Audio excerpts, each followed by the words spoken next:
Hey guys, Julian here, and today I'm going to be showing you how to make minimal dub house in the style of ANOTR. As usual, you can get the project file and samples and MIDI and presets, all of that stuff in this video in the description, and if you're a patron, on my Patreon, check there because it's already available. Let's dive in. We're at 130 BPM. This is a little bit fast for house music, but that's kind of the style. It seems like these kind of tracks are getting faster. Like when I first started making the style, it was like 126, 127, then a bunch of people started doing 128, and now a bunch of people are doing 130. But yeah, definitely like the faster tempo helps with this more hectic kind of like intense groove like this. So it's definitely something to keep in mind. First sound we have here is the kick, which sounds like this.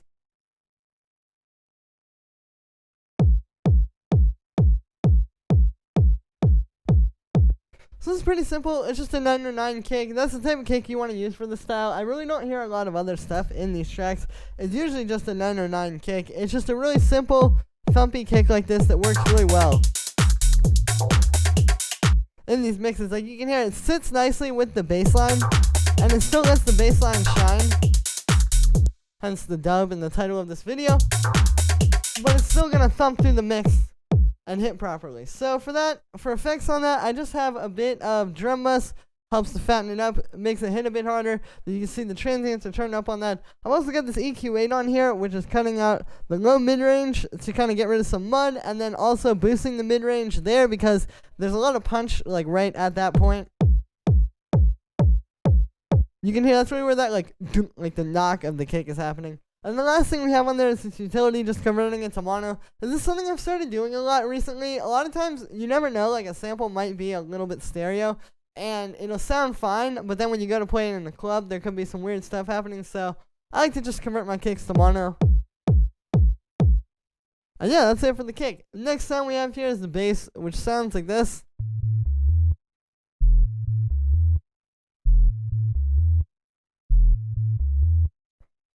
So you can see this is a really, really simple bass line. It's literally just playing A, and then C sharp, and then E, and another E down there. So it's just 3 notes, and it's very simple. There's no 16 notes, there's no syncopation, I guess, as you would say. It's just straight 8th notes, just really simple and dubby, like I said. The focus with these kind of tracks, and what makes it dubby, is having a focus on the bass line and the low end. So the key to making the track really focused on that is to have a really simple bass line like this that just works really well and is going to, really drive the groove properly.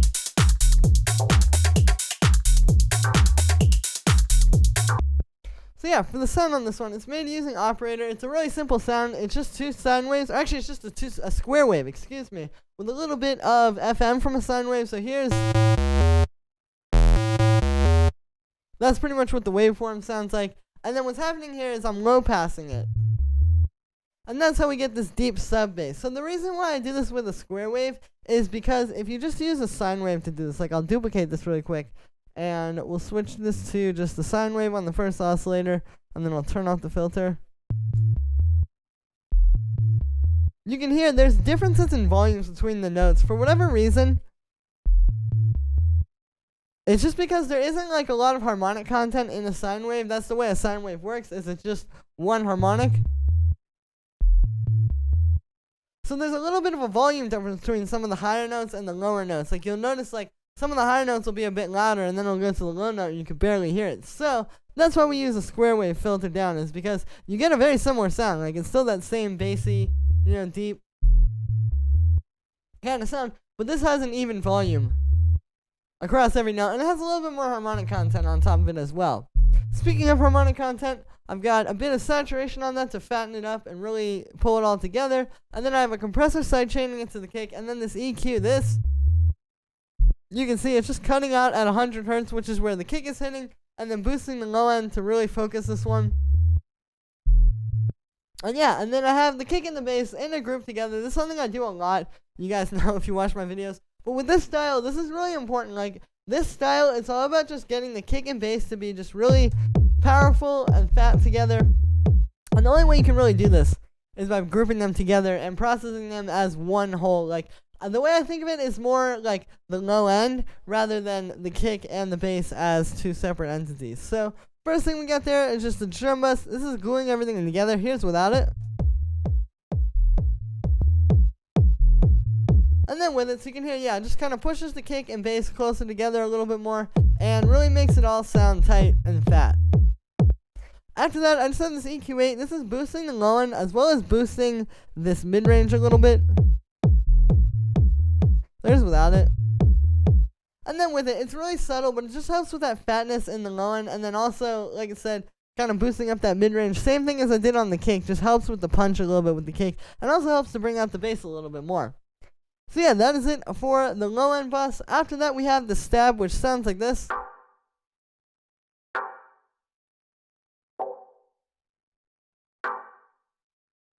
So this is a really simple sound. It's just playing in here. This is the only real, like, quote-unquote melodic thing. And even this could sort of be looked at as percussion. Like I said, with this dubby stuff, it's just very simple. Just very focused on the low end and the drums. And any kind of melodic thing like this, you can hear still is pretty much rhythmic. So the note that this is playing is it's just playing an A minor chord.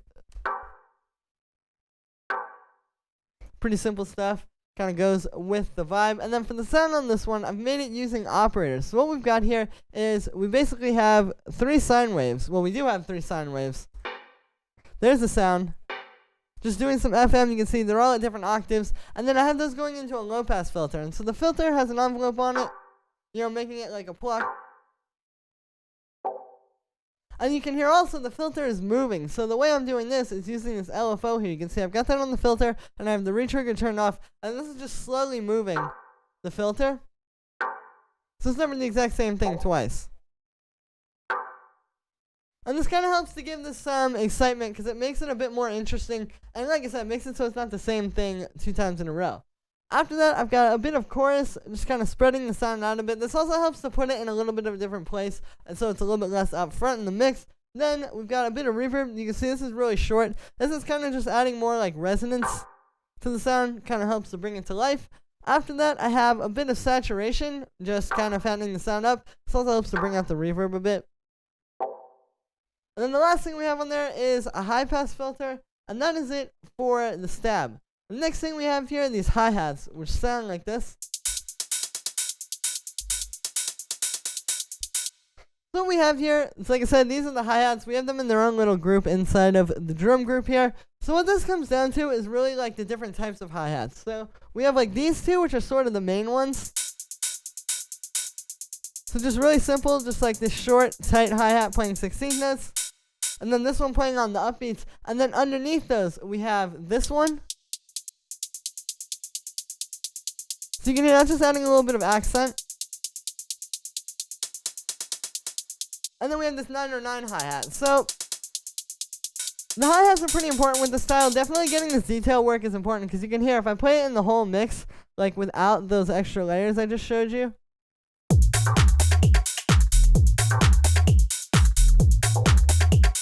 You know, it still works, but it's just not as interesting. So the way I like to think of it is kind of like these 2 layers. This is a bit of a weird analogy, but these 2 layers would be sort of like if we were talking about like writing here, this would be like your sentence. And then these things would be like the punctuation. Like, you know, if you have a sentence without any punctuation, it's still technically a sentence and it's still technically you can read it and get through it, but it's not going to be as effective. So yeah, and then I have those in a group. I've just got a bit of reverb on that group. Just kind of helps to give them some space in the mix. And yeah, that is it for the hi-hats. The next thing we have here are these percussions, which we have a few different ones. So we have this one, and this one, and this one.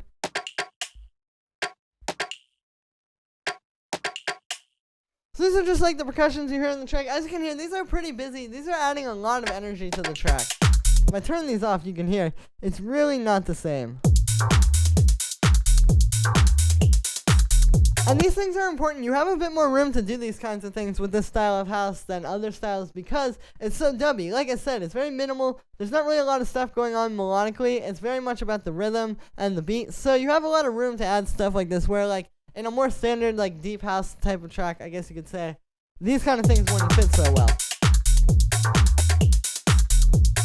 But yeah, so just got, like I said, these 2 little percussion sounds. Also have this drum rack down here with these 2.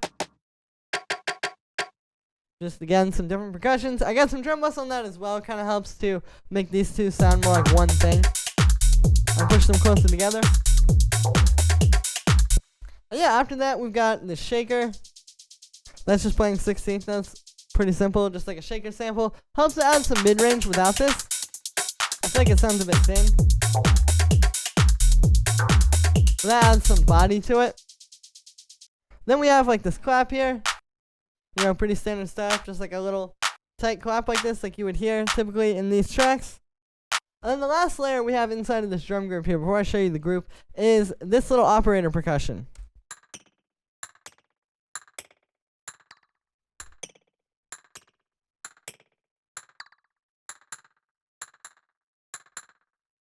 Gotta copy the automation. So with this one, you can see what this is it's just made using operator. It's just this little like white noise sound, and what's happening is it's going into a bandpass. So here's the white noise. And there's with the bandpass.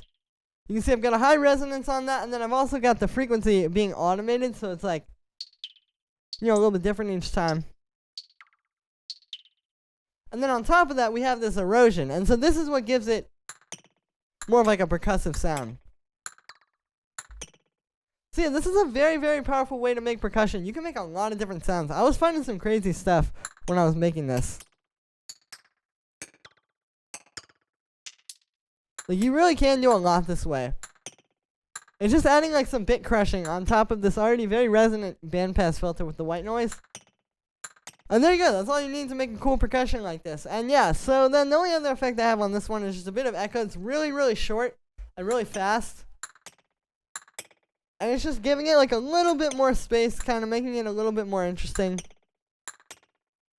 And yeah, and then like I said, I have all those drums in a group, so it's just like with the lawn, you know, this can get kind of redundant, I know, with a lot of these videos and with a lot of these tracks, but the truth is, like, this is the way you do it. You know, you just got to put all these things in a group together and then use that group and use group processing to try to make everything as big and as full as possible. And I'll also say, you know, it's not so much about just being as big as full as possible, because like, if you put this up against an EDM track, for example, this would sound kind of thin. Or if you put this up against like a techno track, this would definitely sound kind of thin. But it's all about the fatness and the fullness relative to your track. So it's all about, you know, we already had, like, I started with the kick and the low end and stuff. And then these hi-hats are hard-hitting and powerful and loud in relation to how hard-hitting and powerful and loud the rest of the track is. So yeah, it's an important distinction to make. Like, I wouldn't put this up against a techno track and say, like, oh, this is weak now. Like, it's all relative, basically. But yeah, so with this, we just got a bit of drum buss. Here's without it. So you can hear what that really does to bring all these sounds to life. Like, that makes a big difference. And then we have this EQ8. Here's without this. And then with it. So you can hear we're just cutting out the low end and then boosting the high end a little tiny bit as well. Just to kind of bring out some more brightness. And yeah, so that's going to be it for this one, guys. Thank you very much. I hope you enjoyed. As always, make sure to like this video as well as subscribe. And let me know what you think of this video in the comments. Like I said in the beginning, you can get the project file and samples, and MIDI and presets and all of that kind of stuff in this video in the description. And if you're a patron on my Patreon, check there because it's already available. Thank you so much, everyone, and I will see you tomorrow with another video.